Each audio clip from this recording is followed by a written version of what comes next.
प्रज्ञा ज्योति शोध संस्थान के दर्शकों को नमस्कार। आज हम श्रावण कृष्ण पक्ष कामिका नाम की एकादशी का महात्म्य सुनाएंगे।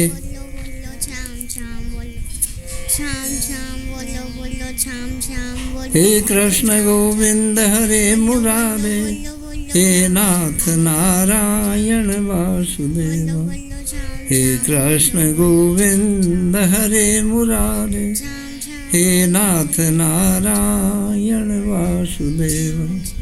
हे कृष्ण गोविंद हरे मुरारे, हे नाथ नारायण वासुदेव।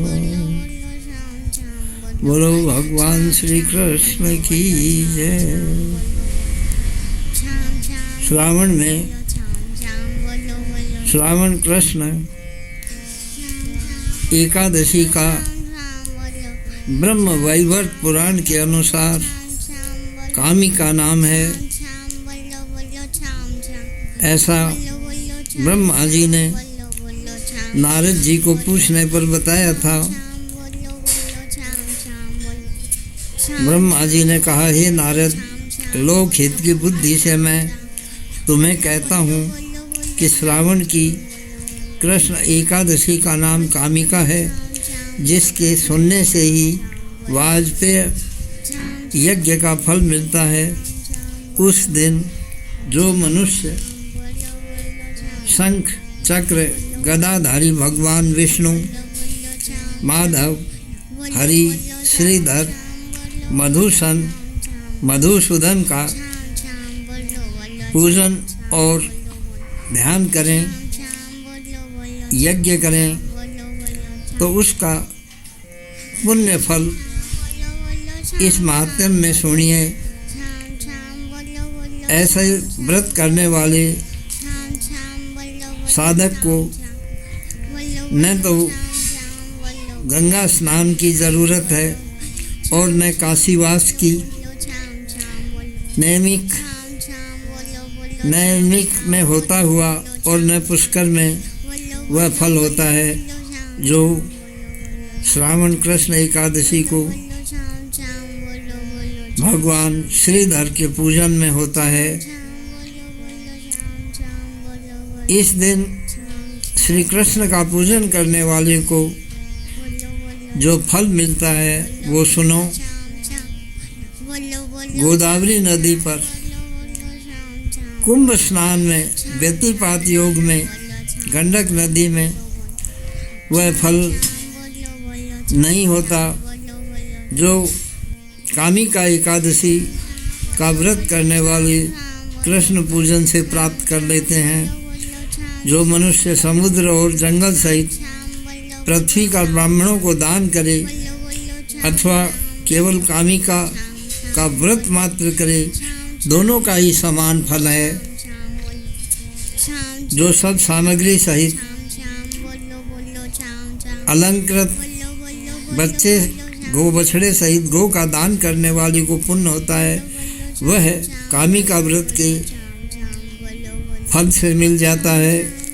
जो उत्तम नर श्रावण में श्रीधर भगवान की पूजा कर जो उससे सब देवता गंधर्व नाग और किन्नर द्वारा पूजित होता है, इसलिए सब तरह से श्रावण कृष्ण एकादशी को भगवान हरि का स्मरण करते हुए कामिका एकादशी का व्रत करे।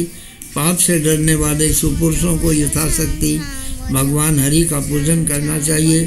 संसार समुद्र में पाप रूपी कीच के अंदर फंसने वाला मनुष्य इससे उद्धार को प्राप्त होता है।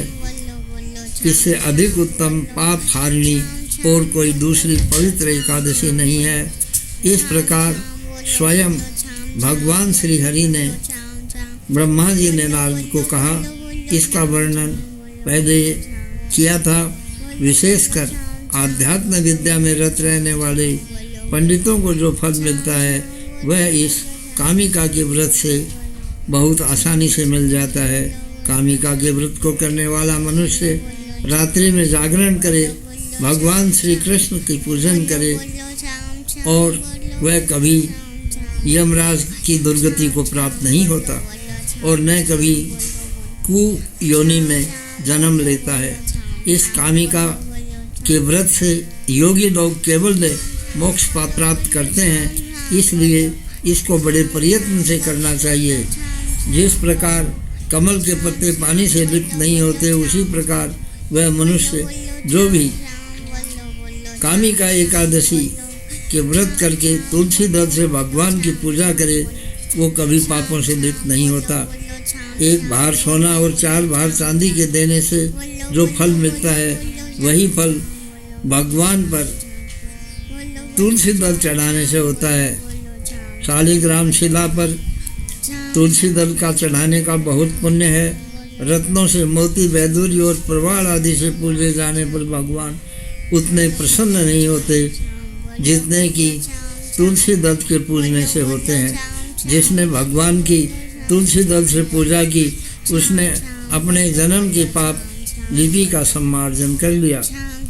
जिसके दर्शन से पाप नष्ट हो, स्पर्श करने से शरीर को पवित्र करे, नमस्कार करने से तुलसी रोगों का नाश करती है, सींचने पर यमराज को दूर भगाती है और लगाने पर भगवान के निकट संबंध स्थापित करे और भगवान के चरणों में रखने पर तुलसी दल मोक्ष को प्रदान करता है, उसी तुलसी को नमस्कार है।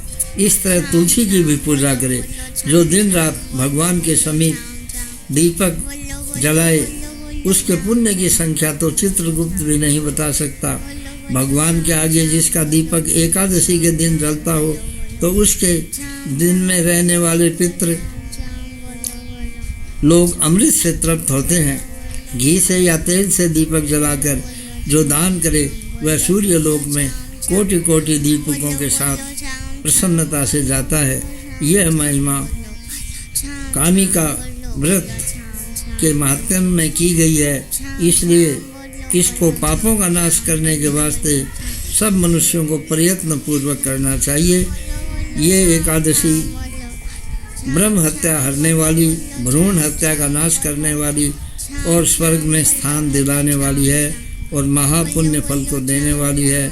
श्रद्धा सहित मनुष्य इसके महात्म्य को सुनकर भी विष्णु लोक में चला जाता है एवं सब पापों से छुटकारा पाता है। बोलो भगवान श्री कृष्ण की जय। नारद जी को नमस्कार। हे कृष्ण गोविंद हरे मुरारे, हे नाथ नारायण वासुदेव। हे कृष्ण गोविंद हरे मुरारे, हे नाथ नारायण वासुदेव।